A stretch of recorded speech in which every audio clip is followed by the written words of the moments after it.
Buenas, ¿se me escucha? Marta, Se te escucha, Enrique. ¿qué tal? ¿Cómo estamos? Buenas tardes. Buenas tardes. Muchísimas gracias por participar en este proyecto. A vosotros por la invitación. No sé si, bueno, justamente ahora, ¿esperamos a que la gente llegue o iniciamos la conferencia, ¿no? O la participación? Si quieres podemos empezar porque como luego la dejamos grabada y la colgamos, la podrá ver más gente aunque ahora mismo no esté conectada. Además, me parece que María Ángeles te ha hecho llegar las preguntas que hemos recibido para que Sí. las puedas contestar en este taller. Vale, genial. Pues vamos a empezar. Voy a darle a grabar. Vamos a ver. O de hecho creo que está grabando ya. Sí, perfecto. Bueno, buenas tardes. Es un placer estar aquí. La verdad es que y un honor porque cuando se acerca la psicología y más precisamente en el ámbito en el que nos encontramos como es el cáncer, pues es mucho más necesario, ¿no? El poder acercar herramientas, estrategias y recursos para que las personas que lo padecen y para el entorno y sobre todo también para que la gente conozca precisamente esta situación. Antes de nada, quiero agradecer a Miguel Ángel Berenguer, a María Ángeles y al equipo de OncoFitCare por invitarme y tener la oportunidad de estar aquí hablando de, como decía, de un aspecto que es muy importante y, como no, también a la asociación por pues mostrar interés en este tipo de conferencias, encuentros, charlas. Lo que voy a intentar es hacerlo de una forma cercana, simple. No me voy a poner muy teórico. De hecho, la intencionalidad es dar, como decía, estrategias que también las personas que lo están padeciendo tengan esas puertas de salida de emergencia, esas ventanas que a veces no tienen la oportunidad porque o no se lo han ofrecido o precisamente no lo saben.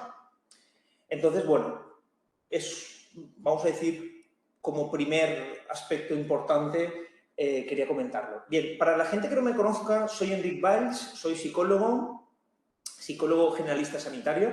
De hecho, voy a compartir, vamos a ver si me deja, a través de la pantalla, la presentación. Vale, correcto, compartir. Bien. El Power, que no sé si me deja. Estas cosas del directo, las cuestiones del directo. Me pone conectando. A ver. A ver. Lo que quiero es compartir a través de... Bueno. Aplicación. Vale.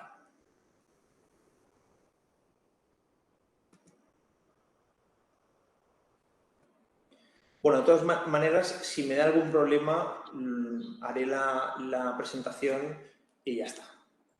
A ver.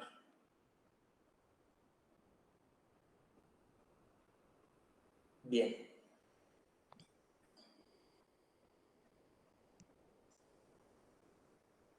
Vale. Veo que no se comparte, así que tampoco quiero perder mucho tiempo, no se puede mostrar el contenido compartido. En fin, bueno, pues me veréis a mí. El caso, os decía, para que me conozcáis, soy especialista en psicología clínica, soy psicólogo generalista sanitario, experto en salud mental, tengo formación en psico-oncología, tengo otro tipo de formación como la logoterapia de Viktor Frankl, cognitivo-conductual, corrientes de la psicología como el psicoanálisis, la Gestalt, y a través de este tipo de corrientes lo que quiero siempre es ofrecer las herramientas específicas para la persona que está en un proceso, que lo hablaremos, en un proceso de duelo o en un proceso complicado, situaciones de vida, y más cuando estamos en un proceso de enfermedad, ¿no?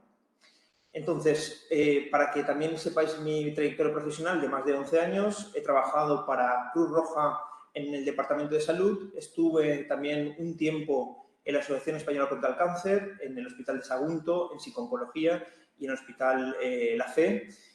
Además, también he estado en el Departamento de Salud, de promoción de aspectos de salud, pero vamos a decir en prevención de cuestiones de tabaquismo, cuestiones de consumo de sustancias y cómo eso afecta a la salud.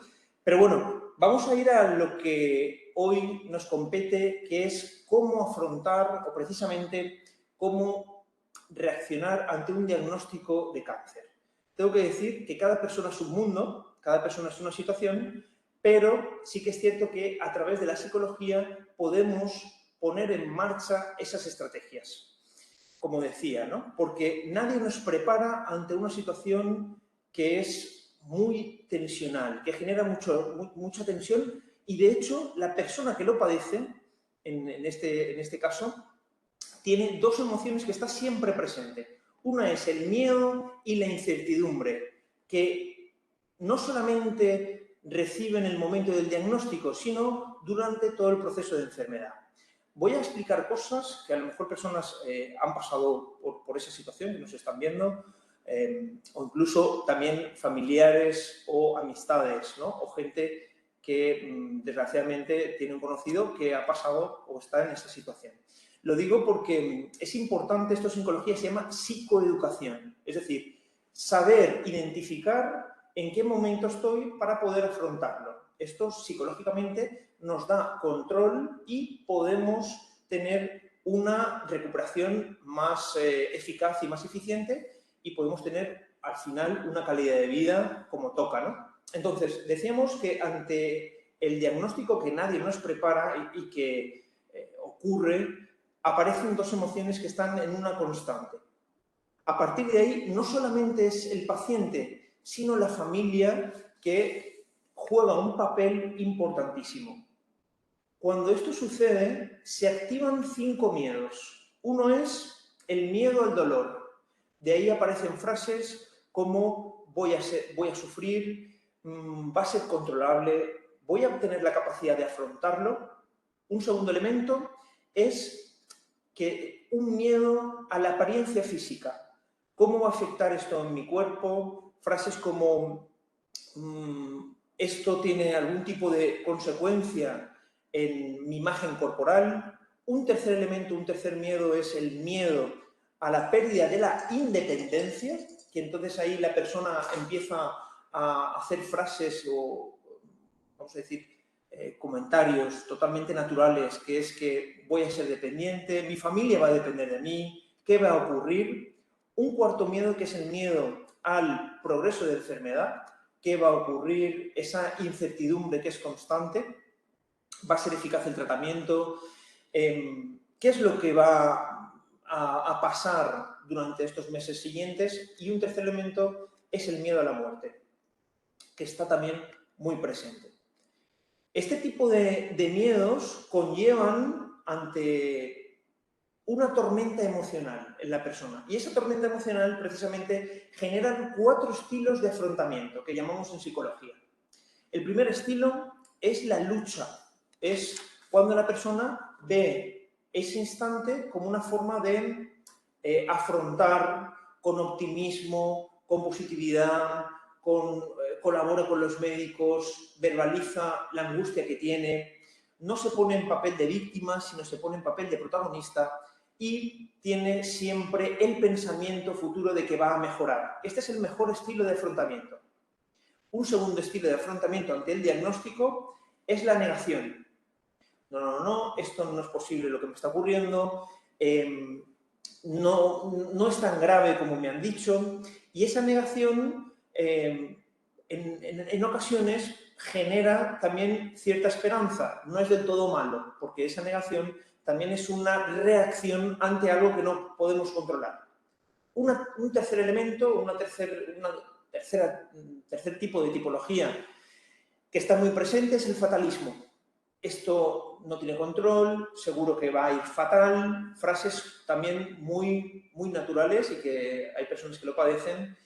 en el que no tienen una buena adherencia al tratamiento, niegan esa realidad, hay una negativa y buscan otro tipo de alternativas que pueden ser pseudoterapias, corrientes totalmente externas a la médica. Y un tercer elemento, que esta es la también compleja, que es la desesperanza total. Frases también como no hay solución, es un poco un nivel superior al anterior, en el que la persona se ve incapaz de afrontar esa situación, le supera. Claro, esto supone una serie de mecanismos psíquicos y emocionales, porque las personas tenemos dos partes, una parte es la parte racional y otra es la parte emocional. La racional es cuando interpreto las cosas, la mente está diseñada siempre para fijarse en lo negativo. De ahí que en muchas ocasiones, que ahora lo comentaremos, personas cercanas intentan decirnos frases positivas y eso genera más culpa y más malestar, porque debería sentirme de esta forma. Entonces, ese mecanismo que tiene la mente lo que hace es precisamente aumentar una interpretación que siempre es catastrofista y negativista, ¿no? Antes de eso, quiero también remarcar que lo ideal sería tener una actitud optimista. Cuidado, que no es positiva. Esto es importante diferenciar. ¿Qué diferencia hay entre una actitud optimista y otra positiva?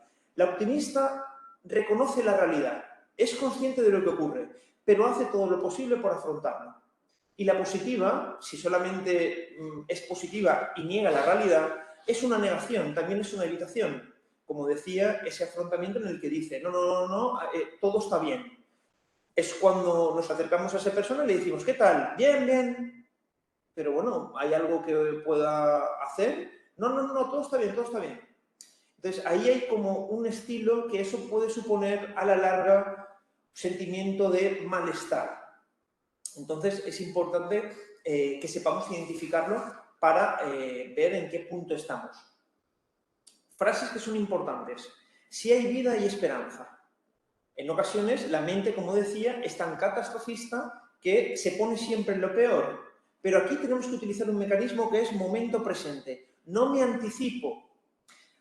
Según los estudios científicos nos dicen que el 90% de pensamientos que uno tiene, que son limitantes, catastrofistas y fatales, nunca ocurren. Nunca ocurren. ¿Pero por qué tenemos ese tipo de sensaciones y sentimientos? Porque nuestra mente es así. Por eso siempre nos cuesta fijarnos en lo positivo. Nos pasa algo bueno y estamos, bueno, en fin, es mi obligación, ¿no? Entonces, claro, estamos en un estado en el que hay mucha angustia, porque no sabe, sí que sabemos el diagnóstico, pero en ocasiones no sabemos cómo es el pronóstico. Sí tenemos cierta comunicación, que un consejo es siempre anotar todas las preguntas que tengamos, todas las preguntas, aunque nos parezcan de sentido común, simples, que el médico a lo mejor pensamos que se va a burlar de nosotros o que, en fin, que... No. Hay que apuntarlo todo. Primera pauta psicológica. Hay que apuntar las dudas. ¿Cómo va a ser el proceso? ¿Qué medicación? ¿Qué tratamiento voy a tener? Es muy importante a la hora de afrontar y ser más resiliente. Porque una persona resiliente, ante un imprevisto, vamos a decir que puede afrontar la problemática de una forma más optimista y positiva, ¿no? Entonces, es importante aceptarlo, sobre todo porque cuando uno lo acepta, activa un mecanismo que se llama el mecanismo de la esperanza. Cuando estamos en sesión clínica, estamos en consulta y tenemos ese encuentro terapéutico que es único con el paciente, al inicio del tratamiento psicoterapéutico se le pregunta cuál es el grado de esperanza. Porque el grado de esperanza es lo que nos hace y lo que nos fomenta ese grado de resiliencia y ser una persona resiliente. Una persona resiliente es una persona que tiene cierta resistencia ante algo que no controla. ¿Cómo podemos fomentar esa resiliencia? Con tres aspectos que son importantísimos. Uno, a través de la palabra. Cuando uno habla, está soltando toda la angustia, todo el malestar, todos esos pensamientos que están muy presentes. Dos, que está muy infravalorado, escribir. Cuando uno escribe, está elaborando, está reorganizando esos pensamientos que también están muy presentes. el easy, seguro que, el todo o nada. Esos pensamientos que son negativistas y que no se pueden controlar a priori, sí que los podemos gestionar y elaborar a través de la escritura. Cuando escribamos tenemos que responder dos preguntas. ¿Qué es lo que pienso y cómo me siento? ¿Qué es lo que pienso ante la situación? Pues pienso ahora mismo que estoy en un estado que no debería estarlo, porque fíjate tú, me encuentro de esta forma. ¿Y cómo me siento? Siento tristeza, siento rabia, siento culpa, voy conectando con la emoción. Cuando uno va escribiendo, va elaborando, va soltando. Y no lo he dicho, pero en la próxima sesión informativa o webinar que tengamos, hablaremos del duelo. Y precisamente una de las pautas del duelo es elaborar a través de escribir. Escribir, pues, por ejemplo, cuando hemos tenido la pérdida de un ser querido, una de las pautas que se le suele indicar es que usted escriba en una carta todo aquello que se le ha quedado dentro, porque cuando uno escribe, la mano va más lento que en la cabeza y te da tiempo a soltar, ¿de acuerdo? Y un tercer elemento que nos ayuda para la recuperación de un proceso de enfermedad, que se llama el colchón afectivo. El colchón afectivo hace referencia a personas que queremos y personas que nos quieren. Hay un proverbio sueco que dice: un dolor compartido es la mitad del dolor y una alegría compartida es doble alegría. Por lo tanto, es muy importante ese colchón afectivo y el cómo lo compartimos. Porque hay otro dicho, a mí me gustan mucho los refranes, que dicen: lo que la boca calla, el cuerpo habla. Entonces, y lo que callamos también el cuerpo lo encapsula. No, es que tengo que estar fuerte, debo que, para que no, vamos a decir, preocupar a mi familia. Pero es precisamente lo contrario. Verbalizarlo, lo que estamos haciendo es soltar y estamos también dando información al que nos acompaña porque no sabe cómo nos sentimos. Entonces, aconsejo que una de las pautas terapéuticas es, como decía, compartir. Es una buena estrategia, compartir. También tengo que decir, sin forzarnos. Si sentimos que no es nuestro momento, no hay que obligarse. Porque aquí en psicología decimos que el equilibrio es lo positivo, es lo bueno, es lo terapéutico, el equilibrio. ¿Qué quiere decir esto? Ni que tampoco me encierro en mí mismo y no digo nada, absolutamente nada a nadie y no salgo, me aíslo y, en fin, no quiero saber nada de nadie, ni tampoco hago la negación, que es que todo está bien, jiji, jaja. No. Voy teniendo. Si siento que tengo que estar 4 días en casa sin tener ningún tipo de comunicación con nadie, me lo tengo que permitir, porque la emoción hay que gastarla. Y justamente lo contrario, si me apetece salir y reír, contar chistes, que ahora le diremos que es un punto importante, el humor, porque nos protege también del dolor, lo tengo que hacer, no me tengo que por qué sentirme mal. Oye, pues me apetece contarle pues una anécdota graciosa a mi hijo, a mi hija, a mi hermano, a mi hermana. Estás en tu propio derecho.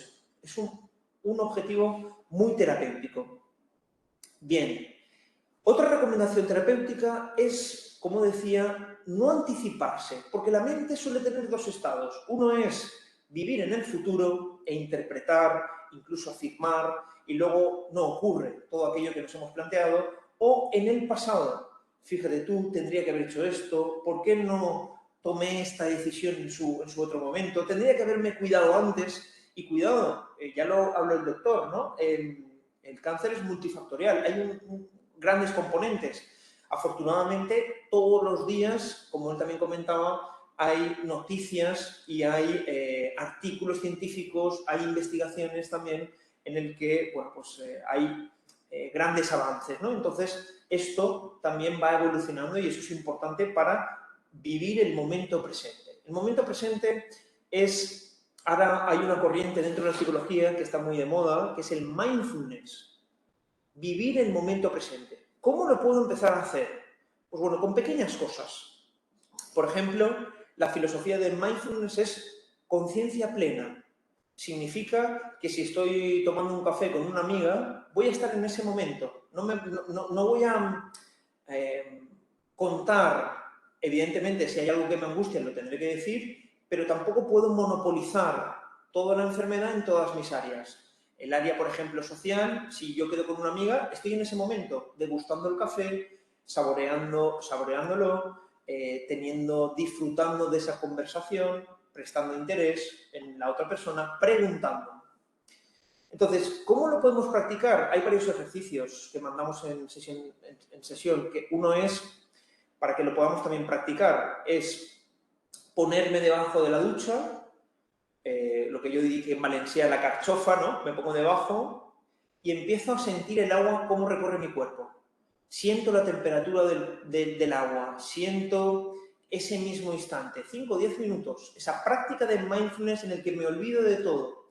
Esto lo que supone es una práctica para poder vivir el momento presente.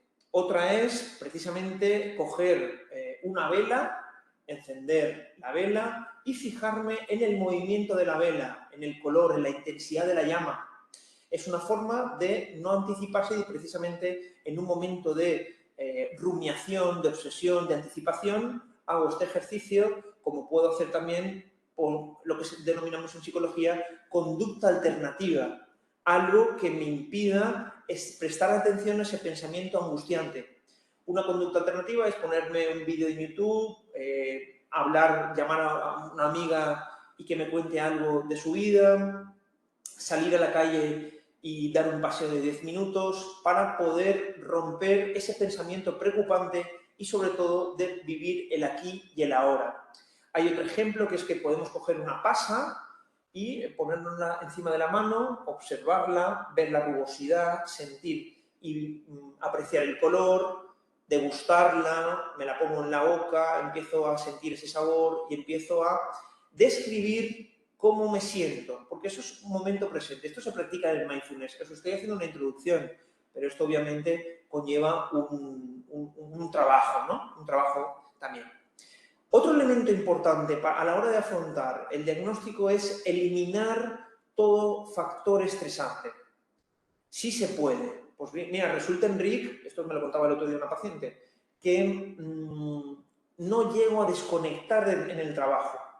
Son las 6 de la tarde y tendría que estar en mi casa dedicándome a las tareas del hogar y sigo pensando en el trabajo. Y eso es un factor estresante para mí, me decía. Entonces, ¿qué tengo que hacer? Pues bueno, si tengo un teléfono de trabajo, tendré que limitar, apagarlo, si puedo, silenciarlo, eliminar los factores estresores. Si de repente, en fin, no priorizo y un factor importante que es la práctica del deporte, pero no hacer una maratón, sino dedicarle 10, 15, 20 minutitos a pasear, a caminar, estoy liberando sustancias cerebrales muy positivas relacionadas con la dopamina, serotonina, oxitocina. Es un aspecto muy, muy, muy importante. Tener una red de apoyo. Una red de apoyo simboliza, como decía, ese colchón afectivo. Pues estar en esos momentos de calidad con mis hijos, momentos positivos a la hora de compartir, me voy al cine con mi pareja, hago esto, comparto una afición y eso también nos ayuda a liberarnos. Vale. Otro aspecto importante es que durante el proceso también de enfermedad pasamos por diferentes fases. Según la psiquiatra inglesa en el año 1969, nos indicaba que ante una situación que nos genera mucho estrés, pasamos por diferentes fases. La primera fase es la negación. Frases de no me lo puedo creer, esto no es verdad lo que me está pasando. Autorreproche, culpa también, ¿no? En esa fase. Una fase en la que es un no. Después de esa fase pasamos a una segunda fase que se llama el enfado o la ira. Es rabia hacia mí mismo o hacia el entorno. Entonces, tengo que también explicar que hay que normalizar si conocemos a alguien que está pasando por este proceso y nos contesta mal. Está en un proceso de elaboración de esa situación.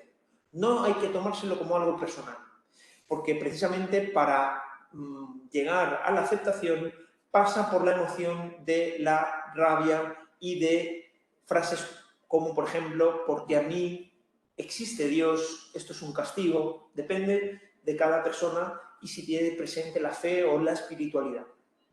En un tercer elemento, la tercera etapa, es la negociación con uno mismo y con el otro.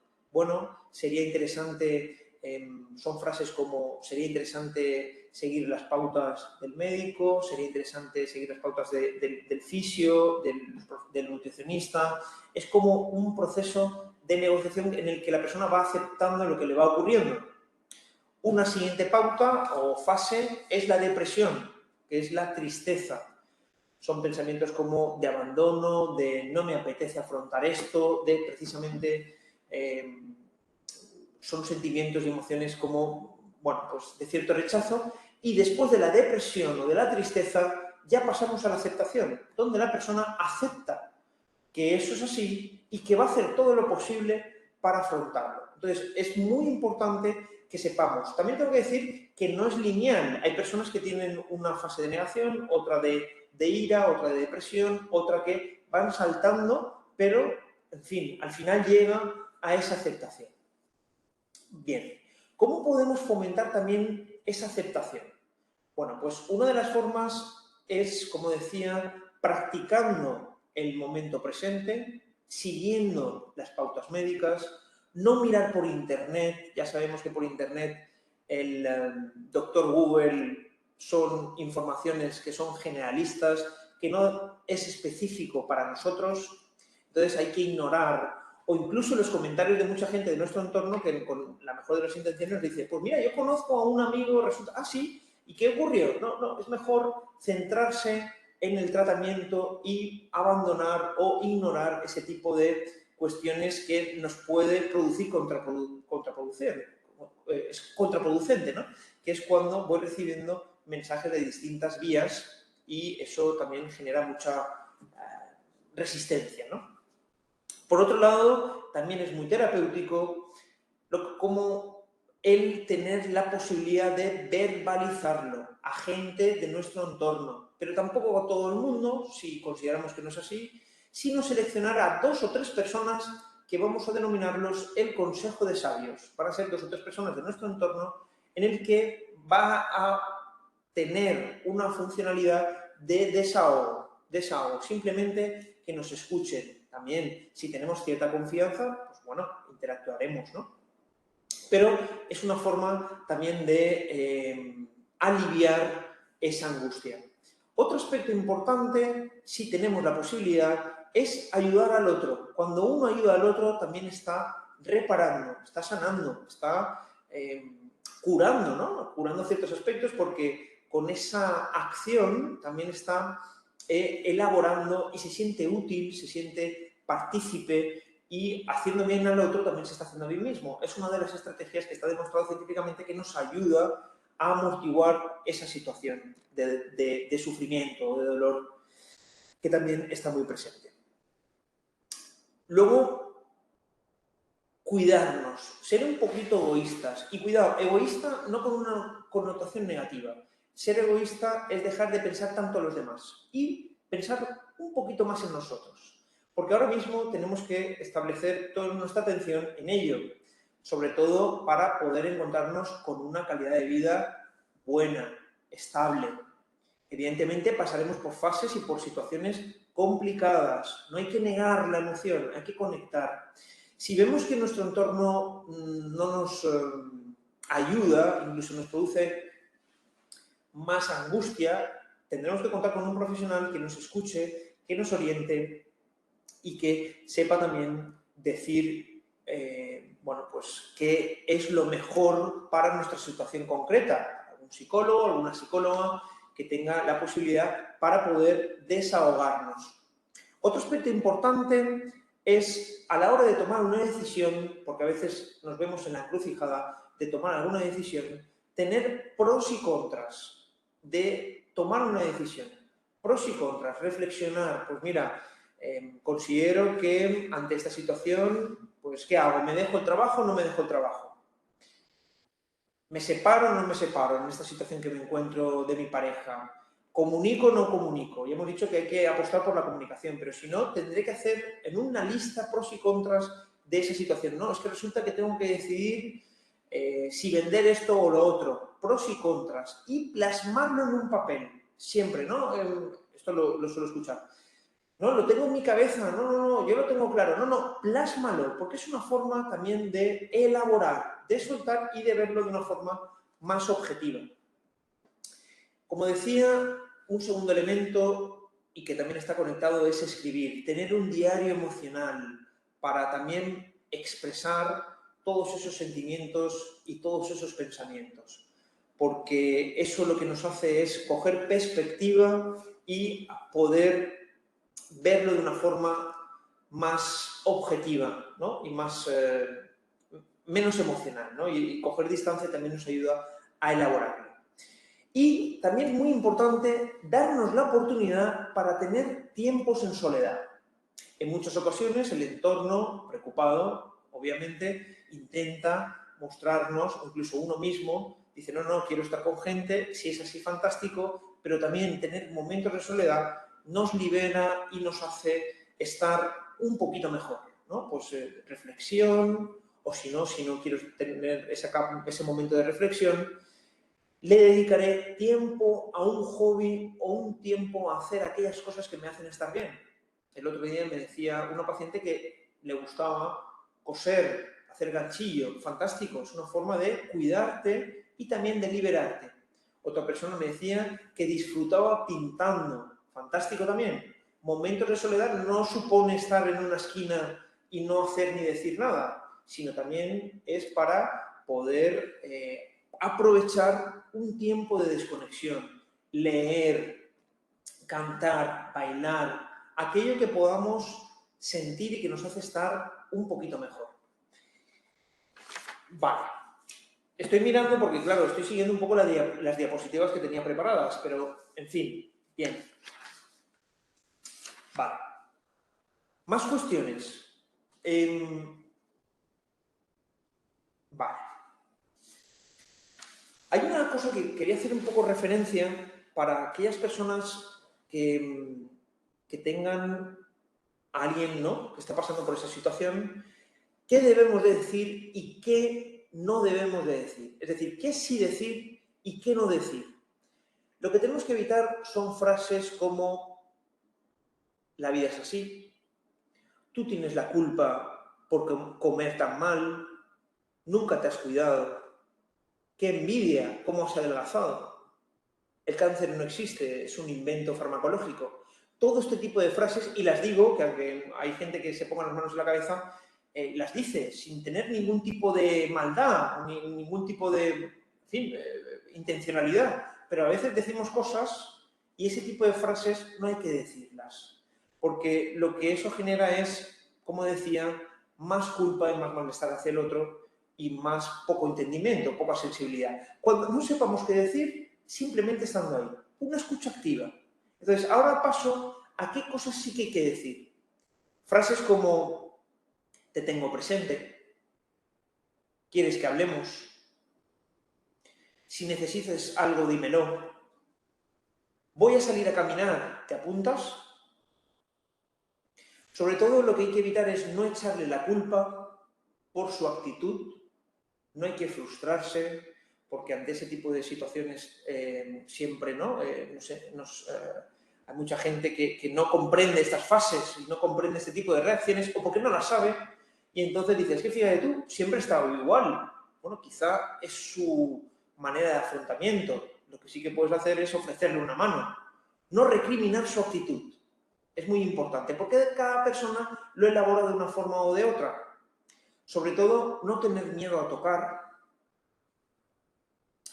no convertirlo en monotema, porque en ocasiones todo se convierte alrededor del cáncer y de ahí no salimos y se convierte en monotema y toda conversación que yo quiera hablar es de eso. No monopolizarlo, no convertirlo en monotema y sobre todo, como decía en otras ocasiones anteriormente, no tomarnos las cosas personalmente cuando la persona me está diciendo que, no sé, en fin, que le deje en paz. Tenemos que entender que es una reacción también natural ante este tipo de situaciones.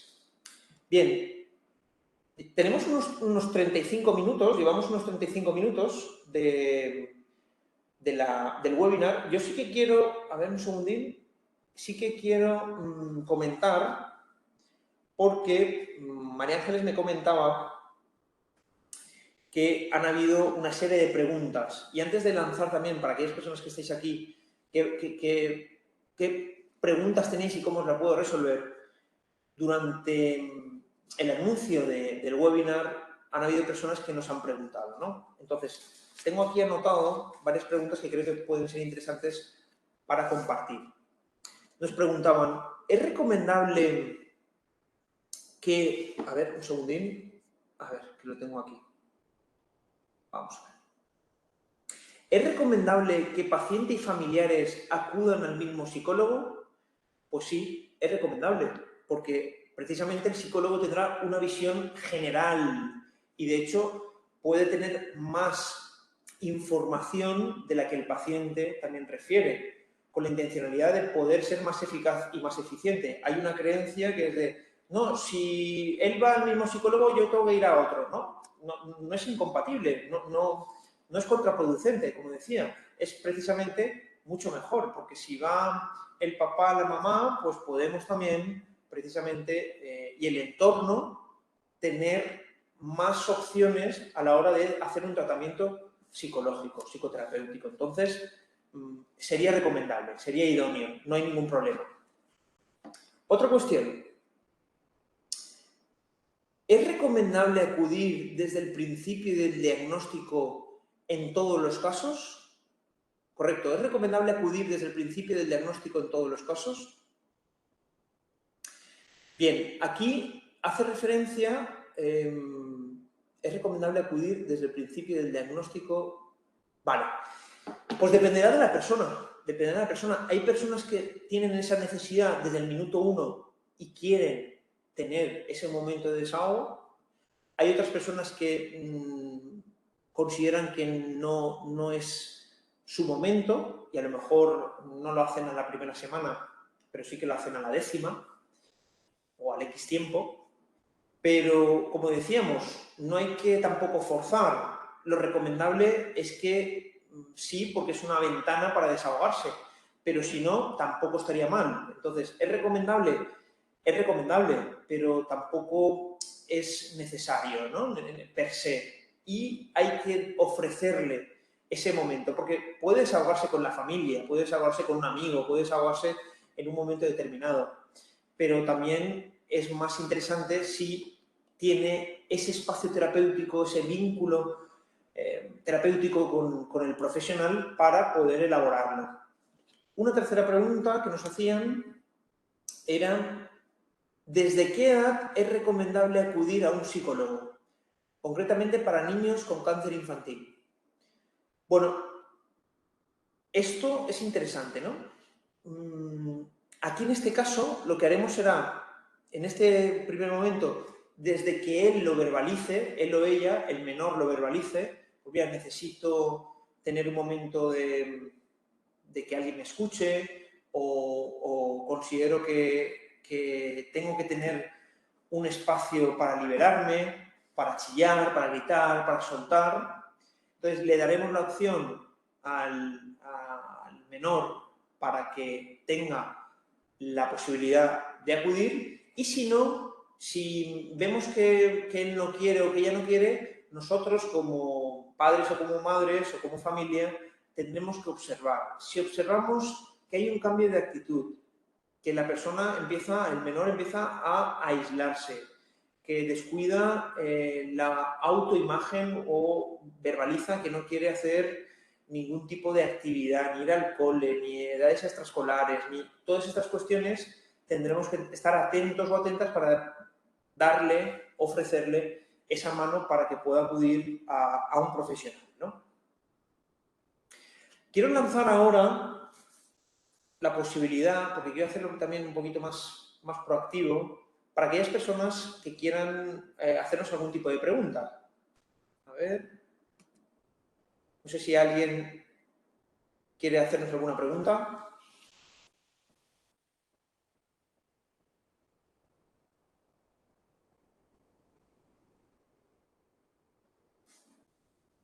lanzamos, puede ser por voz o puede ser escrito, ¿eh? Yo estoy pendiente del chat.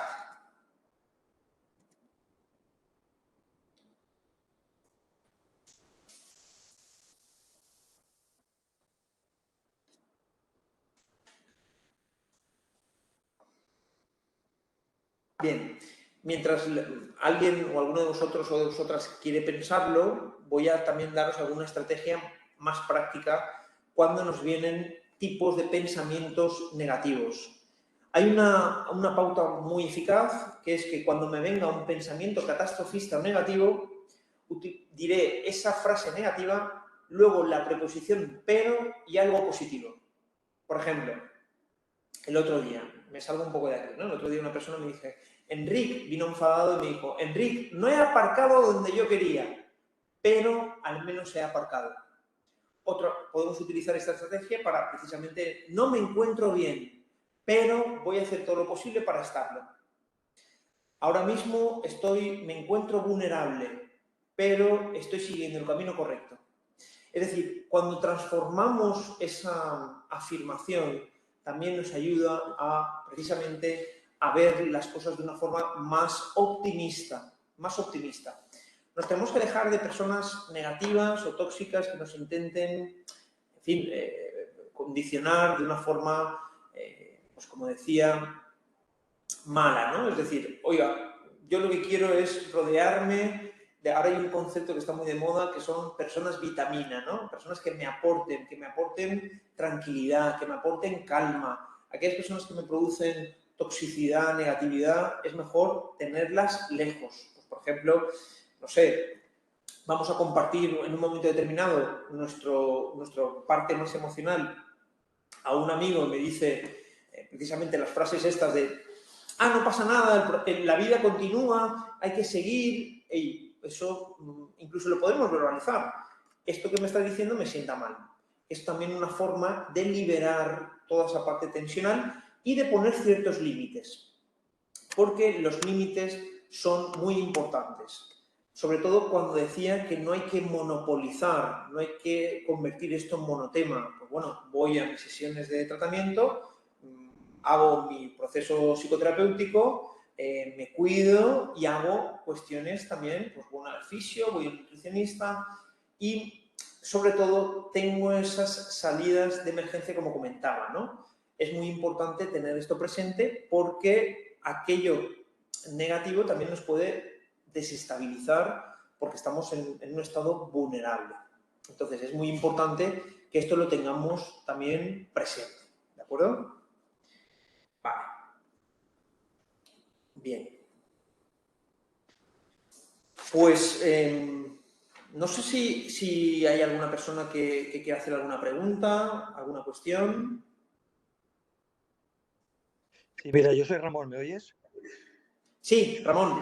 Mira, hay un tema que sí que me llama mucho la atención y es que con respecto al tema del cáncer, realmente la gente que te encuentras, la que ha pasado por una situación similar, yo creo que al final son los que más te entienden, porque incluso mucha gente que no lo ha pasado, te encuentras con la sorpresa de que incluso dices, mira, este que yo creí que era amigo, si es que ni me dice nada, ni sabe decirme nada, ¿no? Y yo ante eso, está claro que las personas que lo han pasado pues te ayudan y las que no lo han pasado, que lo han pasado y que incluso son amigos te hunden porque dices, ¿cómo puede ser que esta persona?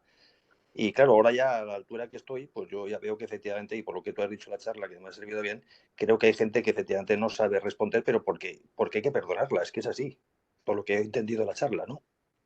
Sí, así es. Sí, sí. Gracias, Ramón. Gracias, Ramón, por la intervención. Y es así. Vamos a pensar de una forma también positiva que lo hacen con la mejor de las intenciones, pero a veces la mejor de las intenciones nos hace también precisamente mucho daño. Y hay gente que no tiene ningún tipo de miramiento, ni de empatía, ni de simpatía con nosotros. Y efectivamente, el compartir con personas que también han pasado por el proceso también nos libera.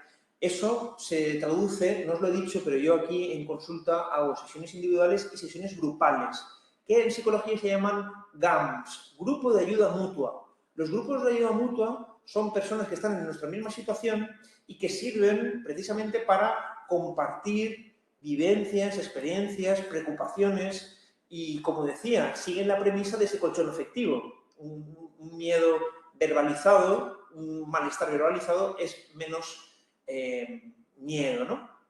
Y es así, es así.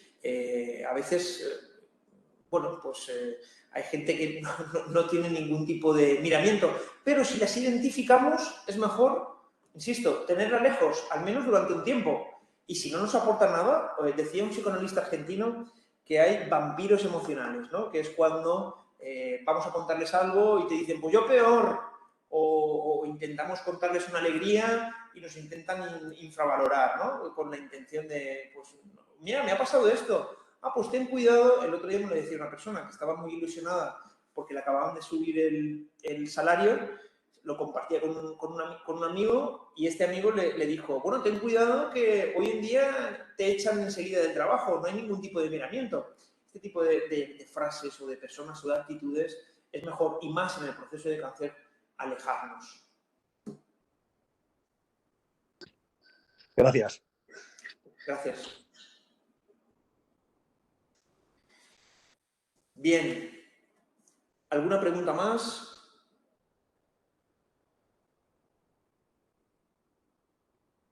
Si no hay una cuestión, yo creo que esto, a modo de... Hemos explicado el tema de las reacciones emocionales, de los miedos, de las emociones, de cómo podemos afrontarlo, de qué estrategias utilizamos, de qué pensamientos y recursos podemos tener. Hemos hablado de qué sí que decir y qué no decir. Y cualquier tipo de duda o de cuestión, no dudéis en planteárnoslo. ¿De acuerdo? Vamos a seguir en contacto. Si no, bueno, pues a través de redes sociales en Rick Biles o a través también de Oncofit podemos tener ese contacto y tener ese trato personalizado para cualquier tipo de situación. Entonces, si no hay ninguna cuestión más, lo dejamos aquí y continuaremos en la próxima fecha hablando sobre el duelo, cómo lo podemos afrontar o cómo lo podemos elaborar. ¿De acuerdo? Pues no sé si... Muchas gracias, igualmente, Juncal, y seguimos en contacto. ¿De acuerdo? Bueno, pues sí. Muchas gracias. Muchas gracias, Ramón, Marta, María Ángeles y Juncal, y a todos también los que han estado presentes aquí durante la webinar. Un abrazo fuerte y seguimos en contacto.